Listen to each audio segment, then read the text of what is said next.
Welcome, everybody. Today is June 13th. That's Dan's birthday. And we're here with Tom Ryan and Barbara Engelhardt, his wife. I'm Kevin, Tom's son. And these are some collected memories of Tom's.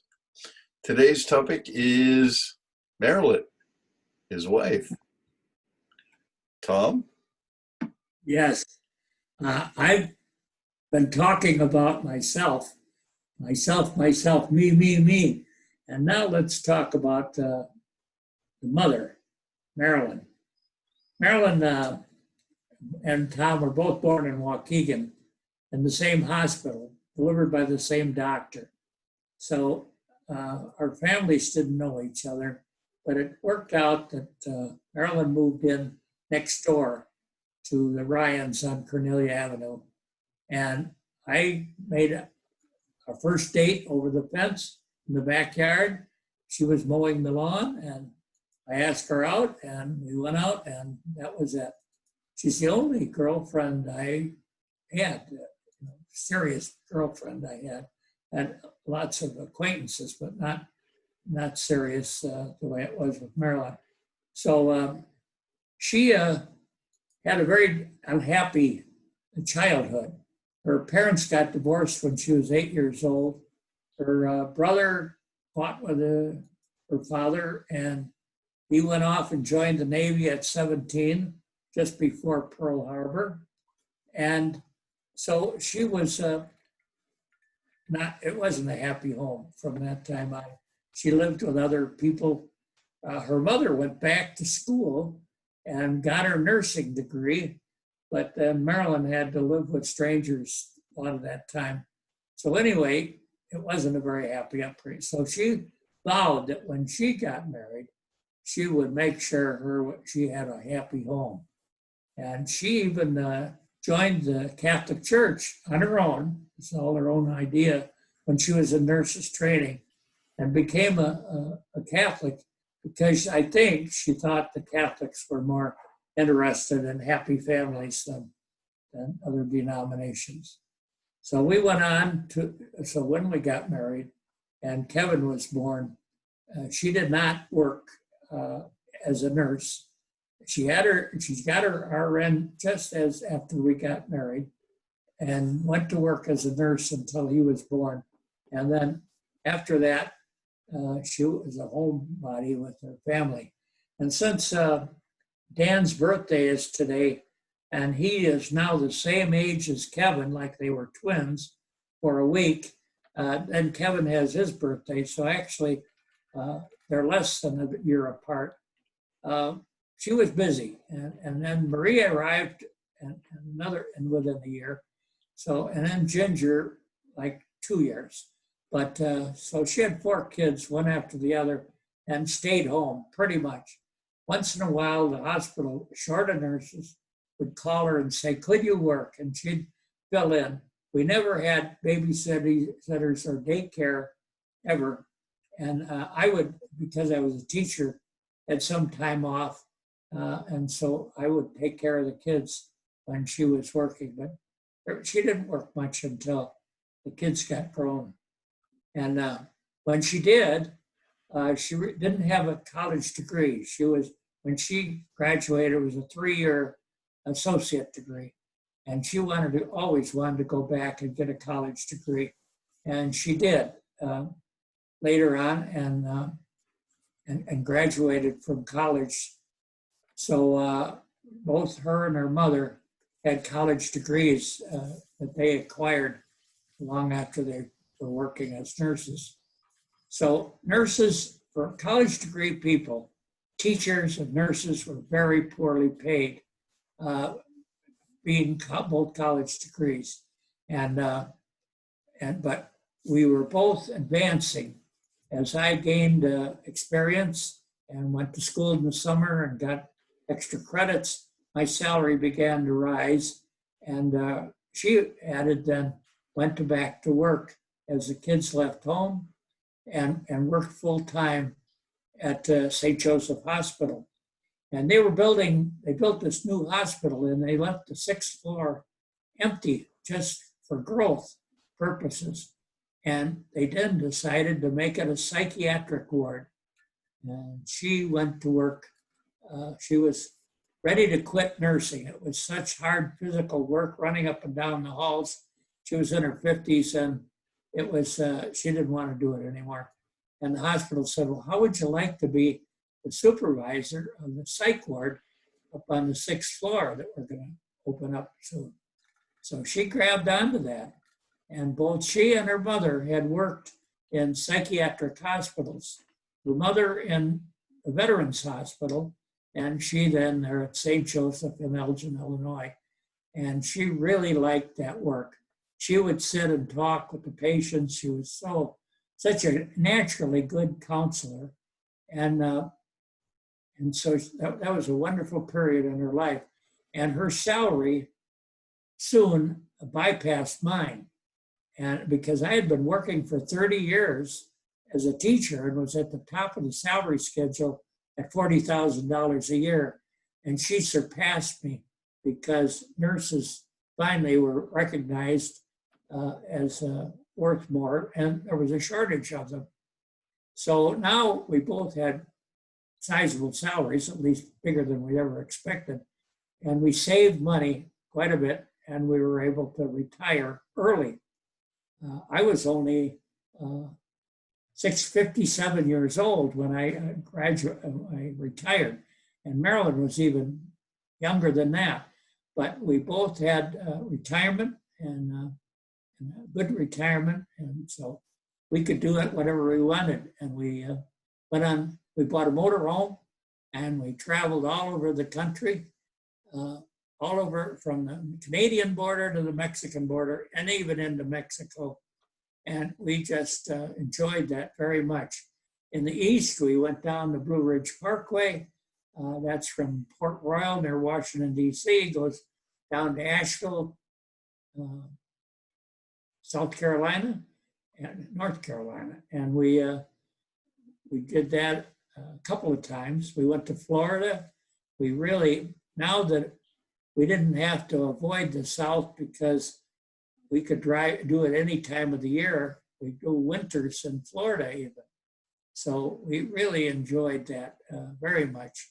We went down, we considered moving to Florida, but after spending time there in the motorhome and in my parents' apartment, condo, we decided that we didn't like Florida. We didn't like it to retire there. So we kept hunting. And so we went on a great nationwide hunt for the best place to retire. And we found Loveland. During my teaching, I was lucky enough to get a sabbatical. And we all went to Colorado, to Boulder, Colorado, University of Colorado. And it was one of the best years of our lives. All of us, we all had top experiences there. The kids, Dan learned to play the guitar, took lessons. Kevin went to high school at Loveland High, and a brand new high school that they built. And there was some time, it wasn't quite finished when school started. So he read a lot of books during that time and then started high school. So he played the bass in a musical that they had at the high school as a sophomore. So we just all did different and unusual things. We even left the Catholic Church while we were in Boulder and joined the Church of the Brethren. And all 7 of us joined. Grandma, Virginia Halteman, she joined too. So we had 7 of us up there in the front of the Church of the Brethren in Denver, Colorado, and we joined and changed churches. That was quite a big change because we were, Marilyn had joined the Catholic Church as a Protestant, grew up, and she did it all on her own. And so she was, one day, she lived right next door, and she had been gone during her high school years with her mother in Tuscaloosa, Alabama, to finish high school. And her mother was the chief nurse of a veterans hospital in Tuscaloosa. So the two of them were down there in the South, and Marilyn got her high school graduation diploma from Tuscaloosa High School.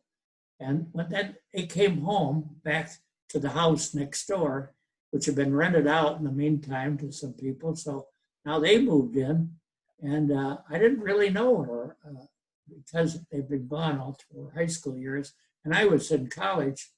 So we had our first date over the back fence, and went out to a movie, drive-in movie, and we that was the beginning of a long courtship of 3 years before we actually got married.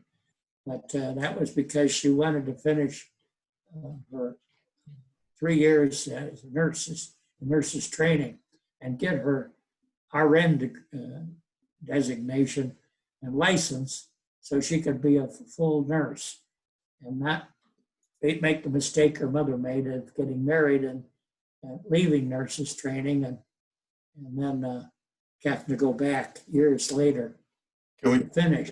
Can we look at a couple of pictures here? Oh yeah. Here we see what Marilyn. Let's see.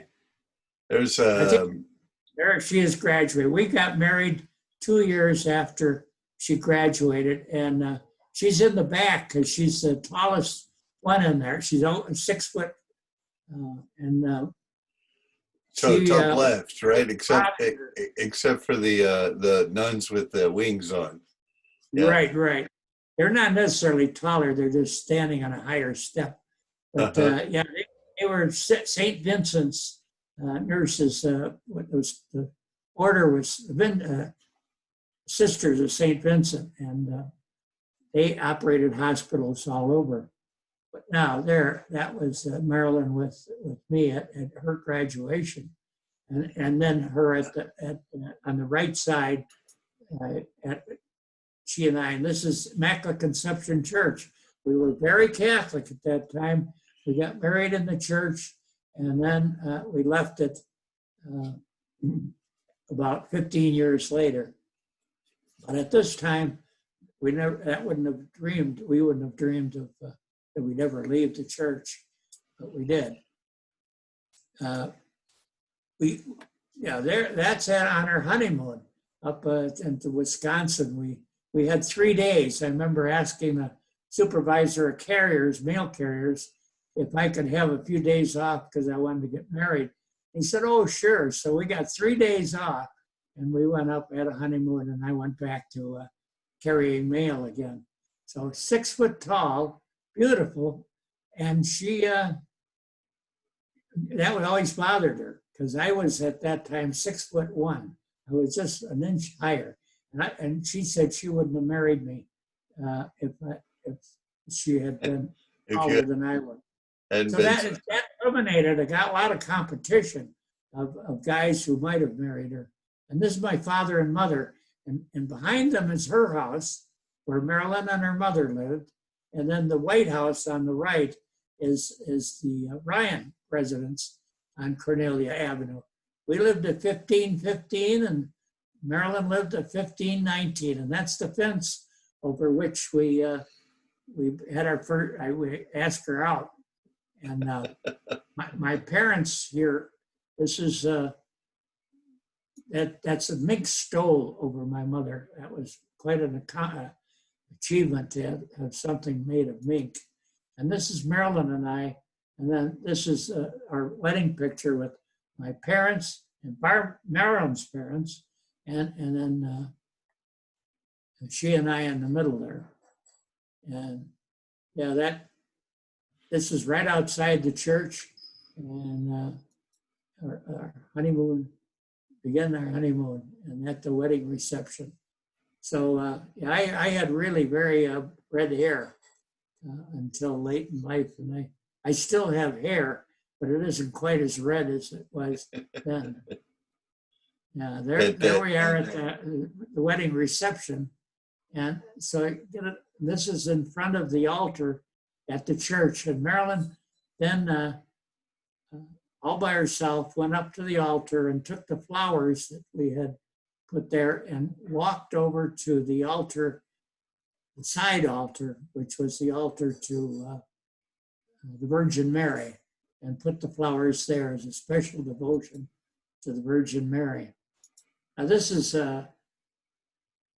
there we are coming out of the church and the rice is being thrown at them and all the relatives. We had a big wedding, but we didn't have any money, so we had to, that was a problem. We had to choose whether we were going to pay for the drinks in the bar and have free drinks for the wedding guests.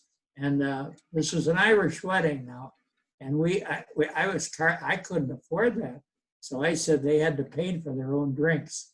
Well, that caused they came in and said, "What is this? We have to pay for our drinks at a wedding?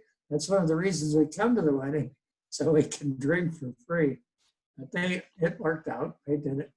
And this is us with Kevin. He was born in Chillicothe, Illinois. I had a new teaching job. I only taught there for 2.5 years, but it was my first teaching job. And we lived upstairs of the hardware store and right on the main street, and rented an apartment, very nice one. It had a grand piano in the living room, and we rented it with all the furniture included, which was handy because we didn't have any furniture. And then we moved to a house in Carpentersville, and that was the kids when they were little, and the neighbor kids in the house in Carpentersville. So we lived, this is the Carpentersville prefab house. The first one we ever owned.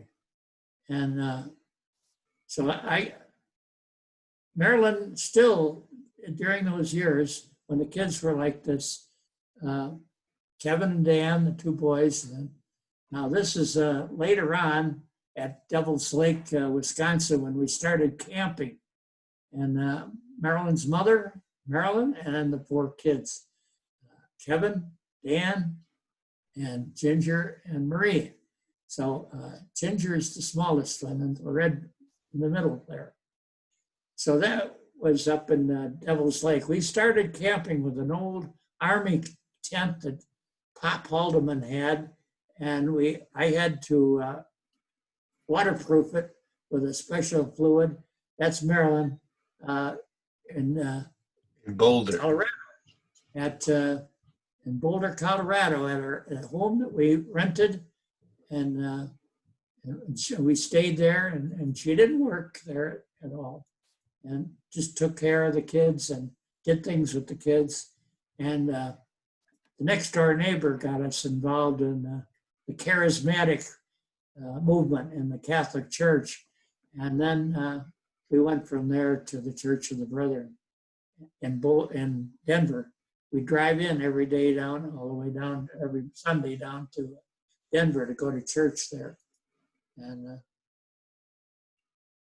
there's Marilyn in our house in Weston Avenue in Elgin, just a block from the school where I taught. And I could see my classroom out the bedroom window. And so we lived there and had 2 fireplaces. And so then this is much later in Denver, where we attended one of the kids' weddings. So, but there we go. Marilyn. Yeah. So so she finally, we retired together, and we were lucky to do that, and very young. And so we could operate take turns driving a motorhome that we bought, just the 2 of us. And we went into Texas. So we were looking for the best place to permanently retire. And we considered the Texas border with Mexico, the Rio Grande River. There are quite a few retirement communities there, but Texas is hot and windy, and especially in the summer, it gets very hot, and down there in the southern Texas. So we didn't like that too well. So we moved on and went to California, Oregon, Washington, we went to elder hostels and spent some time in each town, not just overnight, to try them out. And Oregon looked good. We kind of liked that, in Washington. But we finally got to Boulder. Dan had moved out to Denver after he went to community college in Elgin and got a job in plastics. That was his major. And so we went to visit Dan. And so we got off of the circle route on the borders of the United States and Canada and went over to Denver to see him.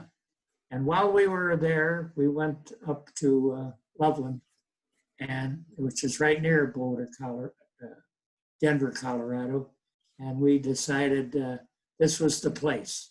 And we started looking for a place where we could live. And now Kevin came over with Maki and his daughters, and they were learning. Kevin was speaking English to them, and Maki spoke only Japanese to them. And so they were bilingual without accent, but they missed, because Kevin was a college professor in linguistics, he didn't use any slang. And so when they got out on the street, on our street here, we were in Loveland, Colorado then, and they'd meet the other kids. Then they'd come in and say, "What does this word mean? What does this word mean?" And one of them was a quick lift of the shoulders like this. I said, "What does that mean?" The kids, talk to them, and they go like that. What does that mean? And we said, "Oh, that means, I don't know. Oh, okay." Then they went outside, they learned a new word. And so they had to learn street language here in the United States with the kids in Loveland, Colorado. Great. Thank you. Yeah, I think that's good for today's episode. Okay, good. And finish it up, and maybe we can do some other aspects of Marilyn in future episodes. Okay, for example, her BA and other things, but this is a good start. Thank you very much.